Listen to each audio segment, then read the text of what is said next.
Boa noite, sejam bem-vindos às Narrativas Humanas e, desde já, obrigada por nos acompanharem aí desse lado. Na estreia deste espaço de entrevistas, tenho comigo o José Ricardo Vidal. Boa noite, Ricardo, bem-vindo. Muito obrigada por aceitares o convite de partilhares comigo esta estreia. Boa noite. Eu é que agradeço, Magda, boa noite. É um enorme Quero referir gosto estar aqui. também. Muito obrigada, Ricardo. Quero referir também que, a convite da Figueira TV, o qual desde já agradeço, estamos também a transmitir esta primeira entrevista das Narrativas Humanas em simultâneo na página de Facebook deste canal. Obrigada a quem nos acompanha também através da Figueira TV. Bom, sobre o nosso convidado de hoje, todas as palavras são escassas para a dimensão da sua história. O Ricardo é, para mim, o escritor de um grande livro, o livro Viver com Alma, que vos apresento aqui. É um livro com uma história real e que aconselho a toda a gente a compra e a leitura. É também coaching trainer e detentor da marca Atitude Atitudo, disponível nas redes sociais Facebook e Instagram. É ainda, enfim, do que conheço dele, um apaixonado por desporto, um ousado sonhador, um resiliente e um fiel explorador da vida. Recuando aos 19 anos de idade do Ricardo, a sua narrativa memoriza um acidente de automóvel grave que sofreu e que mudou a sua vida para sempre. Foram vários anos de vivência hospitalar, de recuperação, de impasses, de muita dor física, mas também dor da alma e um trabalho árduo de sobrevivência. Ricardo, mais uma vez, boa noite. Olhando para esta jornada, como é que explicas às pessoas o lado muitas vezes intraduzível dos silêncios que viveste e fazes sempre referência ao longo do teu livro a esses silêncios que fizeste questão de viver e em que medida é que eles são importantes também num processo de sobrevivência e de recuperação? Bom, eu penso que, entretanto, o Ricardo, por questões de ligação à internet, deixou de estar connosco. Vamos aguardar um pouco para que ele retome esta ligação. Eu recordava que nós estamos em entrevista com o José Ricardo Vidal, que é o nosso primeiro convidado desta noite. Ele aceitou o convite e inaugura aqui um espaço de entrevistas no projeto Narrativas Humanas. Referi também que estamos, a convite da Figueira TV, a transmitir esta primeira entrevista em simultâneo na página de Facebook deste canal e, entretanto, já temos o Ricardo novamente connosco. Olá, Ricardo. Olá, Magda. Peço desculpa. Não faz mal, não faz mal. São problemas dos diretos, é mesmo assim, mesmo assim. Então, retomemos a nossa primeira questão. Eu estava só aqui a fazer algum tempo até recuperarmos a ligação contigo e a recordar que estamos também a transmitir esta entrevista em simultâneo na página da Figueira TV, mas recordando a primeira questão que te fiz, Ricardo, mais uma vez, olhando para toda a jornada que fizeste, desde o teu acidente até ao momento, perguntava-te como é que tu explicas às pessoas esse lado que é muitas vezes intraduzível dos silêncios que tiveste que viver e que tu fizeste questão de viver, fazes sempre muita referência a eles ao longo do teu livro, e em que medida é que eles são importantes também num processo de sobrevivência e de recuperação? Obrigado, Magda. Essa pergunta é bastante curiosa, dos silêncios, porque, pronto, eu faço muita referência ao silêncio, porque habitualmente nós temos tendência a escutar as pessoas e as pessoas têm sempre uma resposta para nós, mas por mais que as pessoas tenham uma resposta para nós, em certos momentos elas não fazem sentido, e eu gosto do silêncio para perceber e questionar-me a mim próprio o que é que me faz sentido naquele momento. Dessa forma, o silêncio acaba-nos por dar espaço a essas reflexões, a essas questões que nós podemos usufruir de forma extraordinária, não é? Não há barulhos a incomodar o nosso pensamento ou influenciar aquilo que podem ser as nossas decisões. Portanto, agrada-me imenso a questão do silêncio, por isso é que eu refiro muitas vezes. Muito. Okay. E qual é a importância de sermos nós a determinar quando é que chega a hora de nos levantarmos e de percebermos que existe um admirável mundo lá fora, para lá daquilo que nos acontece, mesmo quando aquilo que nos acontece é de facto algo no limite da vida? Bem, essa é daquelas perguntas difíceis de se responder, e eu vou tentar conseguir respondê-la de forma integral. É importante, o primeiro, nós trabalharmos em nós próprios, tudo o que podemos encontrar lá fora, porque se nós não estivermos completos por dentro, tudo que venha do exterior não nos vai completar. Vamos andar numa corrida ou numa busca infinita sem chegar a algo em concreto. Portanto, eu não sei se consigo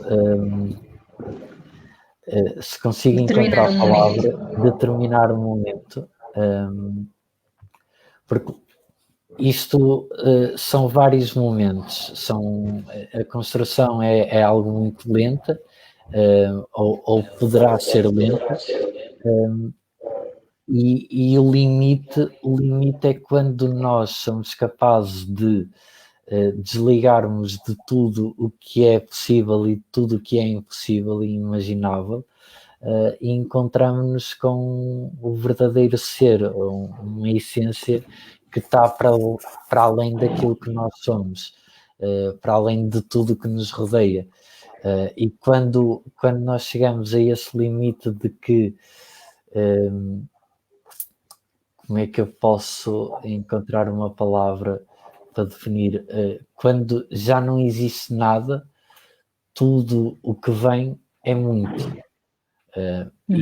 E quando nós chegamos a esse ponto de nos ligarmos e de sentirmos que já não existe mais nada, já está tudo completamente desfragmentado, quer sejam papéis, quer sejam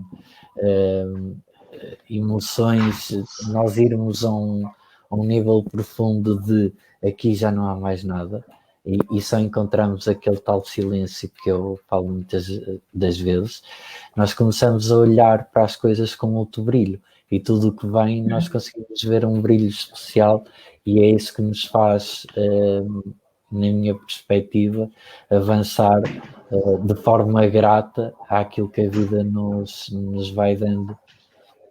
Muito bem. Ricardo, o livro que escreveste, O Viver com Alma, aborda muitas vezes a questão do silêncio visual, quando alguém olhava para ti, ou mesmo o da negação do olhar. Ainda sentes esse olhar para o lado hoje em dia, ou a tua evolução interior como pessoa já não te permite incomodar-te com a forma como te olham? Eu neste momento já não estou tão atento a isso, portanto a questão do olhar acho que já foi bem trabalhada, e neste momento vejo o olhar de forma diferente, porque nós costumamos ver aquilo que vai dentro de nós, e se nós não estivermos completamente trabalhados, podemos ver coisas que nos magoam do outro lado, mesmo que muitas das vezes não seja a verdadeira realidade, porque nós não conseguimos alcançar o outro, mesmo que o outro nos diga determinadas coisas, por vezes está a dizê-lo e não é bem aquilo que quer dizer, portanto vai também da interpretação que a gente faz, e principalmente do olhar. Eu neste momento creio que estou trabalhado e consigo, de certa forma, alcançar um olhar de amor. Eu vejo o olhar de admiração, de amor. Mas achas que nós não somos uma sociedade de silêncios visuais? Eu acho que não somos uma sociedade de silêncios visuais. Agora generalizando, não é? Nós somos muito visuais, nós temos a tendência muito visual. Eu próprio também tenho alguma tendência visual, porque eu gosto de me vestir bem, portanto, há algo visual que me diz se eu estou bem vestido ou não. Agora, tento ultrapassar essas camadas e ver para além daquilo que está na imagem, não é? Há projetos muito interessantes e dinâmicas muito interessantes que nos fazem perceber exatamente isso. De pessoas que se vestem de mendigos e que não são pessoas que realmente vivem na rua, e aí nós conseguimos perceber que muitas das vezes recebemos olhares discriminatórios porque lá está, não conseguimos ver para além daquela imagem que estamos a ver naquele momento. E aquela imagem traduz-nos algo que pode não ser verdadeiro. E por isso é que eu escrevo também o facto de a gente fechar os olhos e tentar ver para além daquilo que está à nossa frente. E lá está. Se nós nesse silêncio encontrarmos uma palavra, por exemplo, eu utilizo muito esta palavra do amor, que é a essência, nós conseguimos ver a pessoa que esteja vestida de mendigo, vemos esse amor que está lá. Uhum. Muito bem, Ricardo, obrigada pela resposta. Queria, antes de mais, fazer um parênteses de que temos várias pessoas a assistirem-nos online na página Narrativas Humanas, mas também através da página da Figueira TV. Fica também o convite para que possam deixar comentários ou questões na página das Narrativas Humanas e questões que gostassem de colocar ao Ricardo. No final tentaremos compilar algumas dessas perguntas para que o Ricardo possa rapidamente responder a elas. Ricardo, como é que se lida e como é que se faz o entendimento das debilidades e das vulnerabilidades e como é que podemos transformá-las em ferramentas de superação e de força?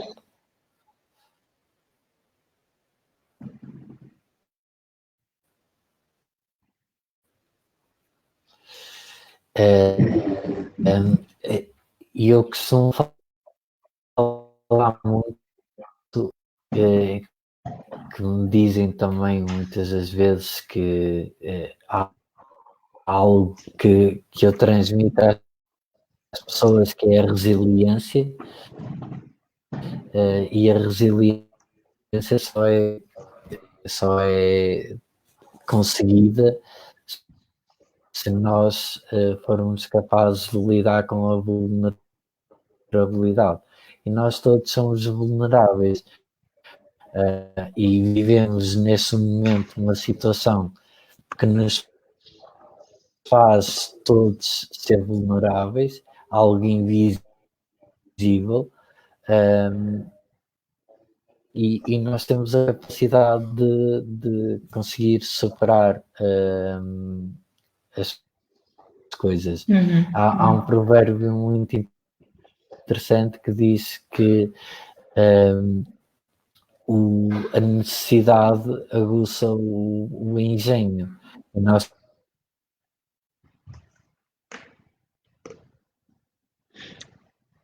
Ricardo, estamos só sentimos necessidade de nos sentirmos. Estamos com algumas dificuldades na ligação com o Ricardo e de vez em quando deixamos Vulneráveis. de ouvir, Ricardo.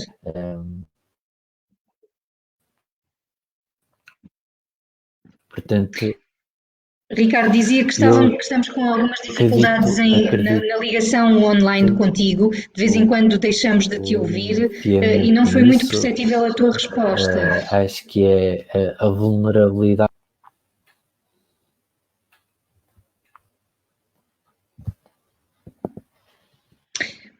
Porque parece que a Magda está Sim. agora também Estava a dizer-te que estamos com alguns problemas na ligação contigo online. De vez em quando deixamos de ouvir a tua resposta, embora tenhamos, penso eu, percebido o essencial da tua resposta. Portanto, as debilidades, e eu acho que também é importante nós olharmos para elas, não só olhar. Ok. Eu vou continuar a falar. Uhum. Estão a ouvir mais? Continuamos a ouvir-te de vez em quando com quebras na ligação. Vamos ver se vamos prosseguir bem ou não. Se não, eu sugeria retirar-te daqui do nosso estúdio e, entretanto, voltares a entrar. Está bem, Ricardo? Se o problema prosseguir. De qualquer forma, vamos continuar, porque penso que, entretanto, a ligação foi restabelecida e agora estamos a ouvir bem. A pergunta que te colocava de seguida remete aqui um bocadinho para uma percentagem que é conhecida e que também é pesada. 1/5 dos queimados em Portugal são crianças com menos de 5 anos, segundo um estudo do Sintesis e IFMUP. Que mensagem de esperança é que é possível deixar a uma criança com esta idade, que passa por uma situação destas e que, sobretudo, tem todo o futuro pela frente? Bem, para uma criança é bastante difícil conseguir passar uma mensagem, porque eu não sei até que ponto é que com 5 anos está desenvolvida de tal forma a consciência. Talvez para os pais seja importante, uma mensagem importante para eles. Sim, relativamente aos pais, o que eu posso dizer é que trabalhem com a criança a consciência, que ela vai ser sempre, ou provavelmente será uma criança diferente. O diferente subentende-se que é bom. Esta ideia de termos que ser todos iguais e tentarmos ser cópias de alguém, acho que é a mensagem mais errada que se está a passar nesta sociedade. Portanto, o ser diferente é que está o brilho, é que está a essência. Portanto, é muito isto, é trabalharem a consciência da criança nesse sentido e o empoderamento.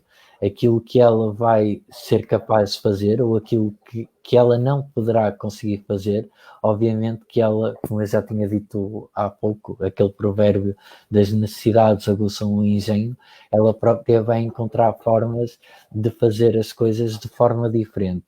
E isso é que nos serve a todos de inspiração. É aquelas pessoas que não têm as mesmas habilidades para chegar lá da forma que nós habitualmente conhecemos, elas saem do registro habitual e fazem algo de extraordinário. E é esse extraordinário que se faz especial. Portanto, a mensagem que eu passo aos pais é exatamente essa, é o trabalho de consciência e o empoderamento da criança. Claro, muito bem. Ricardo, no teu livro há uma descrição de uma experiência muito negativa numa unidade hospitalar que chegou mesmo a comprometer a tua recuperação e que, segundo descreves, não estava preparada para te receber. Sentiste ao longo do teu processo de reabilitação que seria importante o reforço de mais camas permanentes em termos de cuidados especializados, nomeadamente cuidados intensivos e de queimados? Sim e não. Esta é daquelas perguntas muito difíceis, porque eu na altura em que saio da unidade de queimados, eu já sou um doente ou um paciente de plástica. E realmente a nível de infraestruturas físicas havia debilidades nesse hospital que, pelo que eu sei, têm sido feitas alguns trabalhos de reestruturação e pelos vistos bem conseguido, mas o que eu senti e que acho fundamental, e agora pegando na vulnerabilidade e naquilo que são as nossas debilidades, que é assumir aquilo que são as nossas debilidades. porque nós também só conseguimos crescer enquanto seres quando assumimos aquilo que está menos bem. Há aquela tendência de e que é exagerada nós no nosso dia-a-dia de focarmos nas partes más. É importante nós focarmos nas nossas qualidades, e esse hospital tem várias qualidades, mas também é importante quando não têm ou sentem que não são capazes de assumir. Agora, eu percebo que aqui existem algumas dificuldades em assumir, porque uma instituição que tem uma unidade e se assumir que não tem capacidade de receber um paciente, provavelmente o órgão máximo que regulamenta isso vai dizer, então se não tem capacidade, se calhar vamos ter que encerrar a unidade. Portanto, é aqui muito sensível, é difícil eu dizer o que é que poderia ser feito. E eu creio que os profissionais estão conscientes daquilo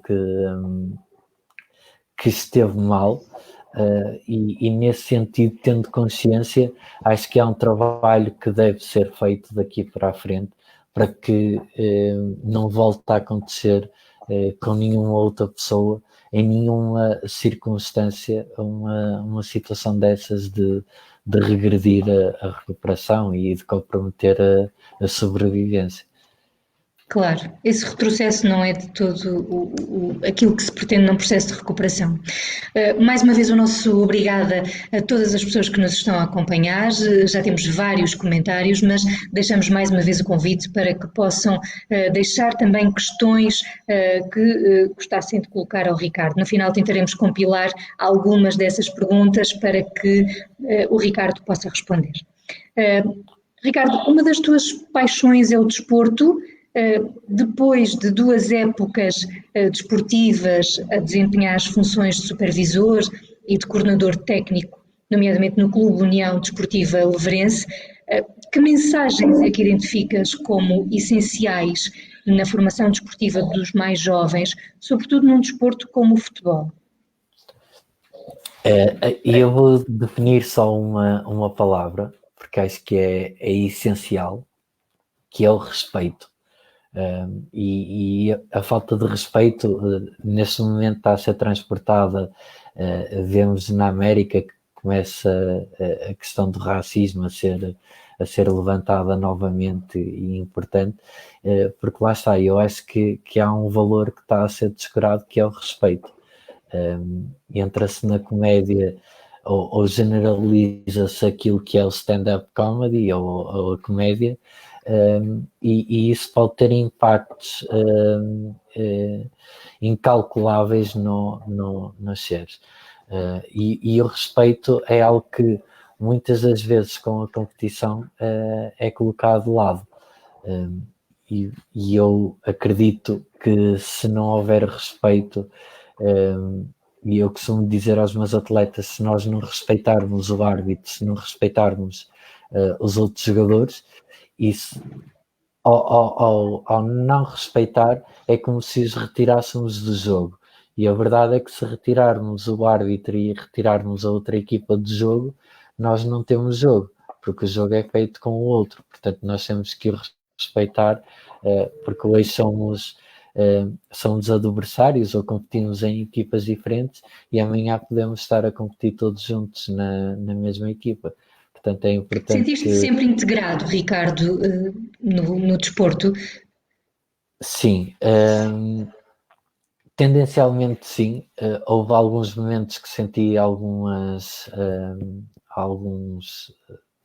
tentativas de desintegração, mas o desporto traz-nos muito isto do trabalhar o grupo, o nós, o desporto principalmente coletivo, e neste caso falo mais especificamente do futebol, que tem um papel fundamental no trabalho da união e no trabalho da reintegração e integração daquilo que é diferente. Eu felizmente tive a oportunidade de trabalhar enquanto jogador com atletas diferentes, enquanto treinador, sendo eu diferente daquilo que habitualmente estavam habituados. Tive uma integração feliz e tive a oportunidade de trabalhar também com crianças diferentes. Portanto, é importante e acho que é concebível a integração. É um desafio enorme aliar aqui, quando trabalhamos num clube que se preocupa com competição, e onde é que se podem integrar essas crianças quando se trabalha a competição e que muitas das vezes o resultado final do jogo é mais importante. Como é que poderemos integrar aí? É possível, e eu acredito que é possível, e eu próprio já o consegui E foste fazer. exemplo disso, E, exatamente, foste exemplo. portanto, mas é um desafio, é sempre um desafio, porque lá está, é sensível, e o futebol mostra-nos essa dificuldade e essa sensibilidade de descurar às vezes certas coisas em prol do vencer e do ganhar. Uhum. Ok.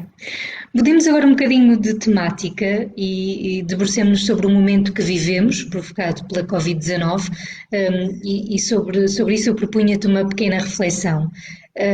Este referido confinamento social que vivemos nesta fase revelou o medo da solidão de muitas pessoas. O ser humano cada vez mais não sabe viver consigo próprio. Eu creio que as pessoas têm dificuldade em viver com elas próprias, e que se sentem assustadas. E eu aqui há uns anos, porque eu vivi alguns momentos de solidão, muitas horas de solidão, e que aquilo acabou por me trazer um conforto bastante grande. Portanto, eu quando digo que gosto de estar alguns momentos sós, as pessoas dizem, não, mas estar só é tão mau, é tão pouco positivo.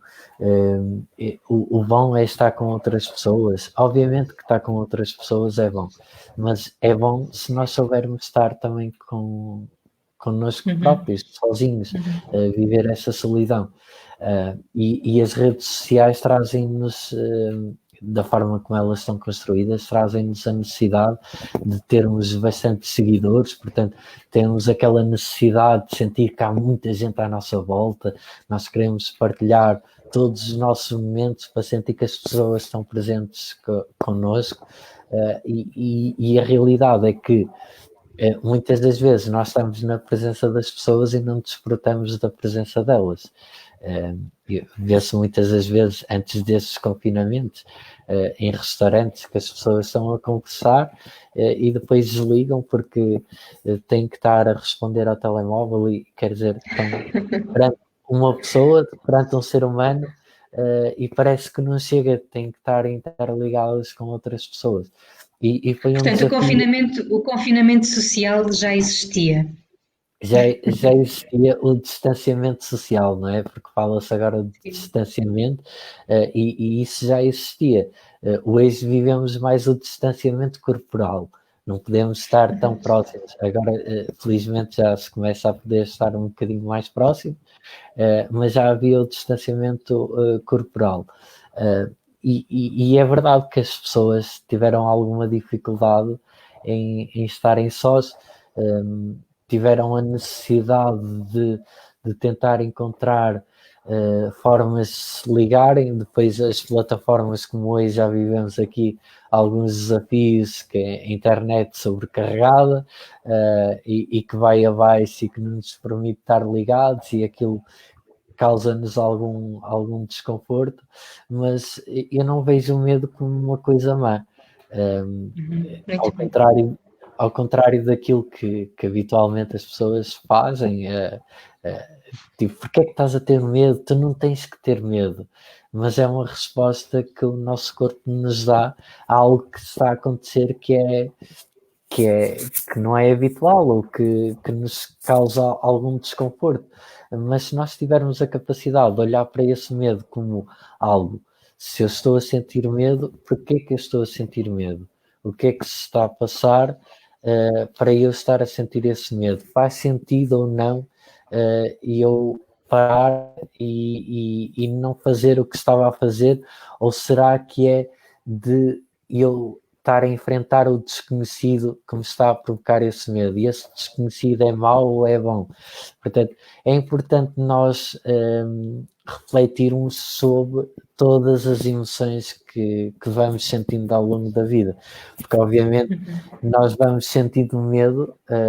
Eu não sei se a Magda, mas provavelmente a Magda e as outras pessoas que estão a escutar-nos, a primeira vez que se sentaram no carro para conduzir, por exemplo, houve aquele medo, aquele nervosismo, chamemos medo inicial, não é? Mas depois, a partir do momento que a gente começa a conduzir e começa a conseguir fazer as coisas, sente-se bem, porque é algo que nos vai permitir outra mobilidade, por exemplo.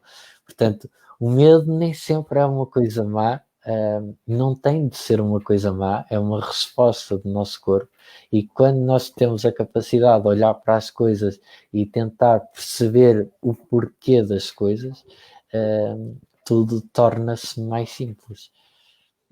A verdade é que deste período também de muito medo e de muita incerteza nasceram muitas narrativas de proximidade, reforçadas não só pela nossa comunidade, como também por anónimos, por várias instituições da economia social. Eu perguntava-te, Ricardo, como é que olhas para esta capacidade que nós temos de criarmos empatia com quem sofre, o mesmo que nós, mas ao mesmo tempo o esquecimento total por quem sofre às vezes até mais do que nós e há mais tempo, mas em circunstâncias diferentes. Nós temos tendência a ver aquilo que está perto e não temos ou temos dificuldade ou capacidade para ver aquilo que está longe. E a verdade é que existem sempre situações piores que as nossas, como existem melhores. Portanto, essa questão de nós nos adaptarmos e termos a capacidade de ver para além de nós vai muito da procura, aquilo que a gente procura. Mas é desconfortável, achas que é desconfortável para nós, no dia a dia, termos um olhar mais profundo, olharmos além fronteiras? Eu creio que pode ser desconfortável e acho que já falámos acerca disso. O meu livro também não é um livro confortável de se ler, não é? Porque em alguns momentos provoca ou pode provocar o choro e as pessoas... o que é passado, a mensagem que muitas das vezes é passada, é que nós não temos que chorar, nós só temos é que estar bem e estar sempre felizes, e a verdade é que não. Nós passamos por momentos de tristeza e o meu livro tem um capítulo que é bastante pesado, que é o primeiro capítulo, que é a história ou a perspectiva da minha mãe no dia do acidente. E o que eu senti de algumas pessoas foi, eu não consigo ler, porque há aquela dificuldade de enfrentar a realidade. Nós vemos realidades de fome, vemos realidades de imigrações ilegais, porque há pessoas a sentir a necessidade de procurar uma vida melhor, e nós não a queremos ver, nós temos tendência a fugir delas. Vemos ou existe a vontade e a comunicação social tem explorado bastante isso de ver as coisas más, mas quando vemos coisas muito más, nós temos tendência a fugir delas e não a observá-las. E nesse sentido,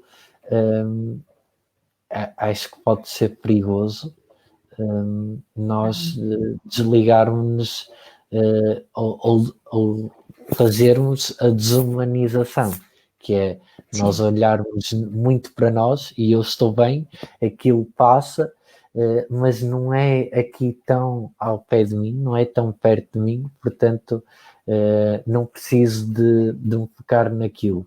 Aquilo é outra realidade que eu desconheço e que eu não quero conhecer. E aí começa a desumanização. E neste momento, só acrescentar, neste momento, do Covid-19, o desumanizar começa a ser ainda mais desenvolvido. Nós não podemos tocar no próximo.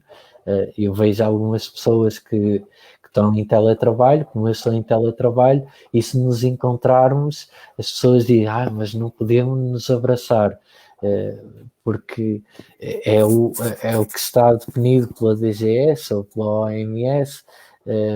Portanto, estamos aqui a trabalhar algo que é a desumanização, e cada vez mais. Portanto, é importante nós tomarmos consciência e trabalharmos no sentido da humanização e sermos empáticos para que este momento seja um momento de transformação para a humanização mundial.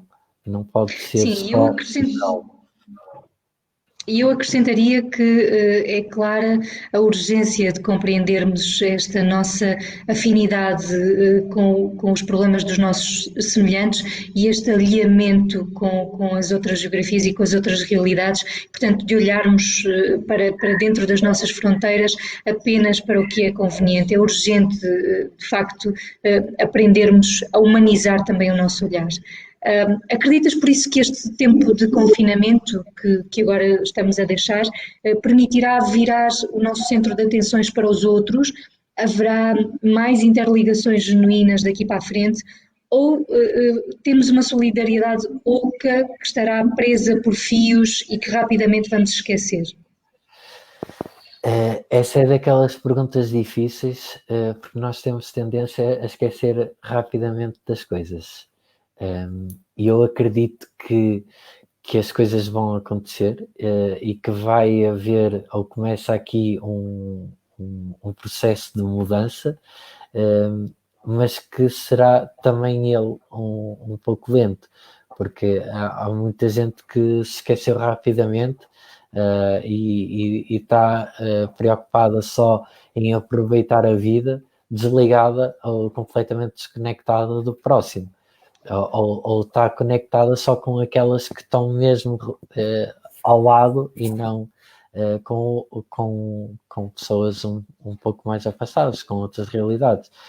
Mas acredito também que muita gente teve a capacidade de estar em casa e encontrar-se vulnerável, trabalhar e refletir acerca de todas as realidades que se passam no mundo e que isso pode ser um momento de transformação. E esta partilha que a gente está a fazer é um serviço que nós estamos a dar ao outro e acredito que quem nos está a ver, que ele próprio também se irá de certa forma inspirar e vai olhar para o vizinho e perceber se o vizinho tem algo que precisa e que ele pode acrescentar. E esse vizinho, há um relato no meu livro que foi de alguém que me ajudou em determinado momento da minha vida e que eu senti a necessidade de, aquela pessoa ajudou-me em troca de nada. E eu sei que ela recebeu em troca, recebeu o facto de dar ao outro, é algo que nós nunca vamos poder comprar. Portanto, eu ter tomado essa consciência e agora disponibilizar-me para dar-me, para acrescentar ao mundo, eu acredito que muitas das pessoas vão conseguir também elas próprias fazer este processo de transformação. Acredito nisso e quero acreditar que, ainda que lento, que nós vamos conseguir. E precisamente para essas pessoas que hoje, devido à situação que vivemos, passam por situações de enorme dificuldade, nomeadamente financeiras, profissionais, familiares, que mensagem gostarias de deixar? Aquilo que também me leva a uma outra pergunta: o que fazer com as circunstâncias que nos acontecem? Bem, nós temos várias opções para fazer ou para tomar consoante a circunstância que nos surge na vida. há pessoas que me dizem, não, eu se me tivesse acontecido o que te aconteceu, eu muito provavelmente fechava-me dentro de casa. Isso era uma opção. E eu não posso dizer qual é a opção que a pessoa deve tomar, mas posso dizer aquela que eu acho correta. E a correta é que nós devemos viver. E o viver não é estar fechado em casa, porque isso não é vida. Isso é o sobreviver. Por isso é que eu risco o sobre, porque nós podemos ter momentos de sobrevivência com essas pessoas que estão a passar dificuldades, como eu também passei, se calhar de diferentes formas, mas passei algumas dificuldades, e isso leva-nos ao sobreviver nesses momentos. E o que nós temos que pensar é se realmente queremos manter-nos na sobrevivência ou queremos estar no viver. E o viver com alma é precisamente isso, é nós vivermos com outro perfume que vai emanar noutras pessoas também a vontade de o respirar e delas próprias o usarem. E é esse o processo de mudança, é nós usarmos a nossa essência como um processo de transformação. Uhum. Essa vontade de respirar e esse usar de essência é conseguido através do coaching, Ricardo. Como é que ele surgiu na tua vida? Bem, o coaching acontece de uma forma extraordinária, porque eu fui definindo coisas que queria fazer quando saísse do hospital, fui fazendo algumas, e tinha um sentido de missão não tão presente, mas tinha-o, e com o tempo fui-me distraindo, que é o que habitualmente acontece. Nós vamos vivendo o dia a dia e vamos vivendo as coisas, criando outros focos e vamos nos distraindo daquilo que realmente nos acrescenta e nos faz sentir bem. E a verdade é que quando nós temos momentos de grande confronto, é quando nós paramos para respirar e percebemos que se calhar não estou a tomar o caminho certo. E qual é o caminho certo? E começamos a questionar-nos. E começamos, nesse momento que começamos a questionar, parece que o universo começa a dar-nos respostas. E nós estamos mais atentos e estamos mais capazes de observar as respostas que o universo nos vai dando. E eu passei por alguns momentos que aquilo que estava a fazer não estava a fazer sentido, aquilo que eu começo a fazer que me faz sentido começa a desaparecer, e as questões começam-se a elevar cada vez mais.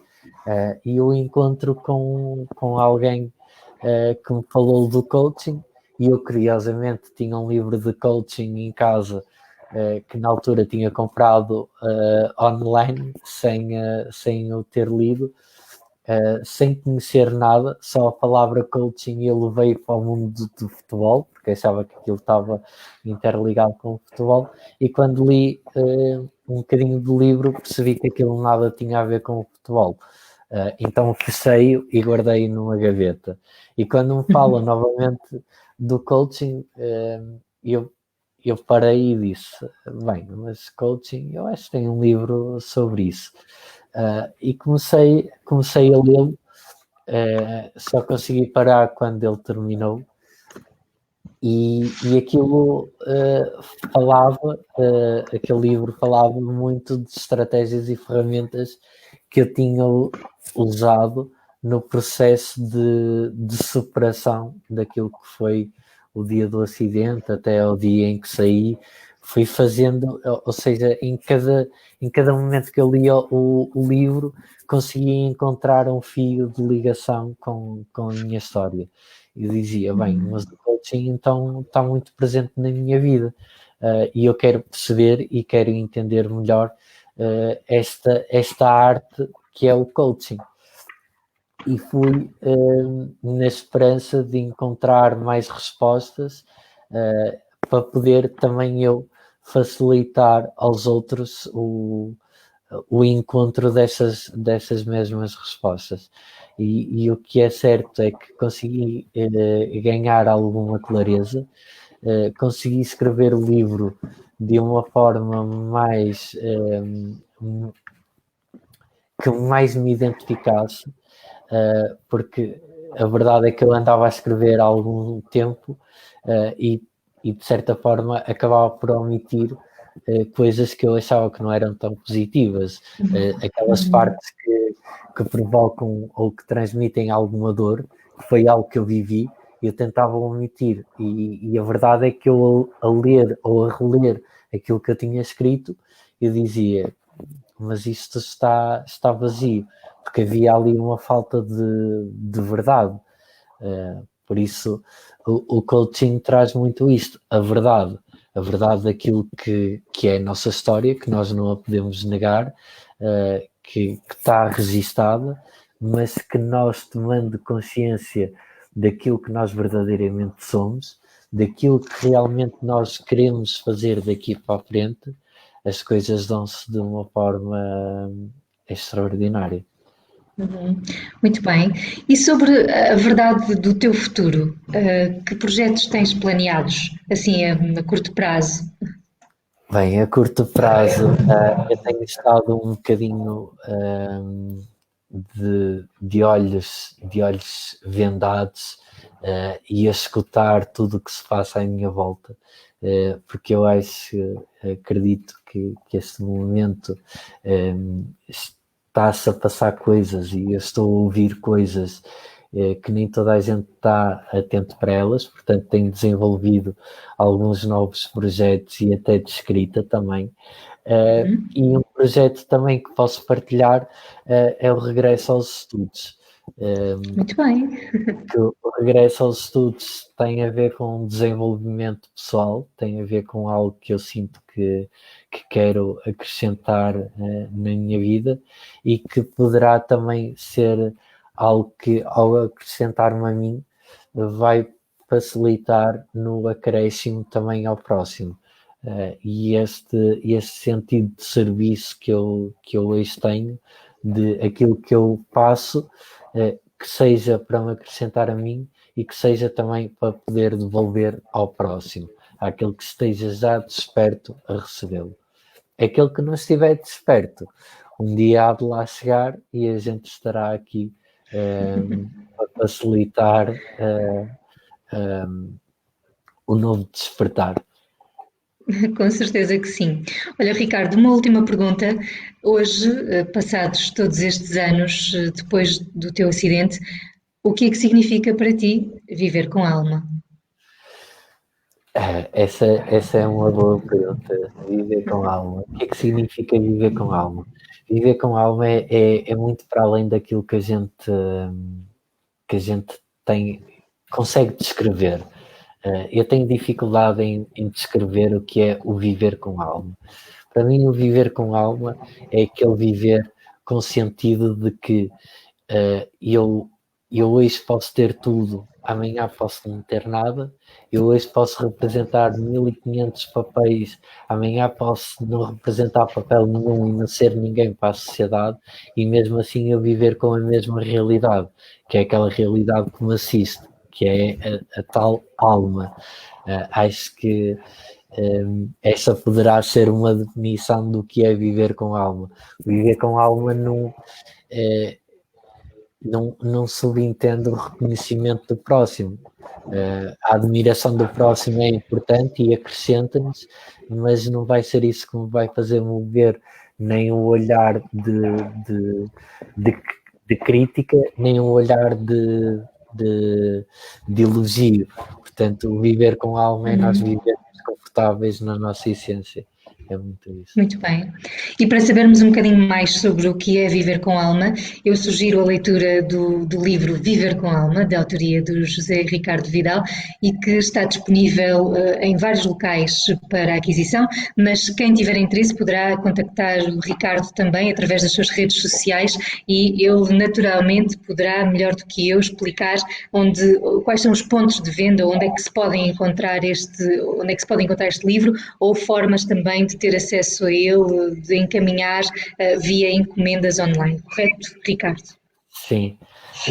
Existem algumas plataformas que facilmente as pessoas conseguem encontrar através do Google, e também existe através da minha página, porque existem pessoas que têm o gosto de ter o livro autografado e dedicado, e nesse sentido é sempre mais fácil através do autor. Portanto, as pessoas podem utilizar o meu site ou as minhas redes sociais, que eu, pronto, lá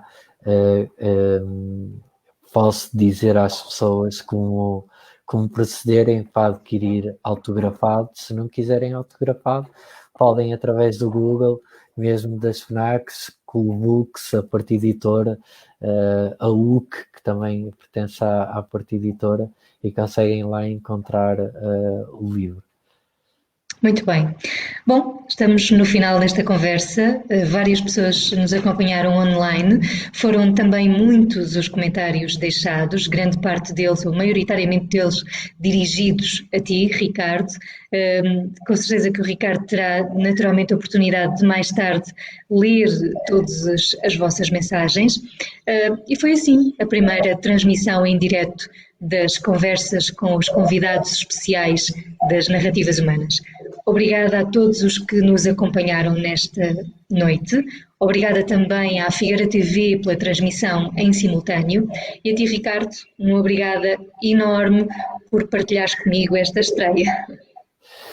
Eu é que quero agradecer a Magda, porque foi um enorme gosto, e a Magda não falou aqui, mas eu aproveito também para dizer que a Magda foi uma leitora especial. Portanto, também esse momento só poderia ser especial, porque teve um olhar especial sobre a escrita, conseguiu captar a alma do livro, que não se limitou a ir à história superficial, teve a capacidade de o aprofundar e de chegar lá à tal alma.